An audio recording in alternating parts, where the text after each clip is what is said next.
Okay, this other recipe I think you all will enjoy, but I call it my jerky spud boat.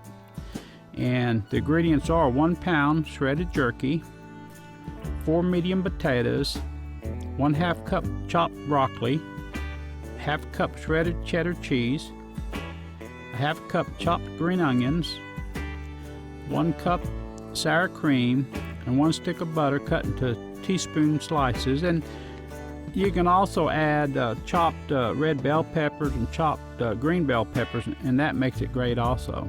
But the directions are: you preheat your oven to about 400 degrees, you place potatoes in the oven, and you bake them till they're soft. And that takes about 45 minutes at about 400 degrees.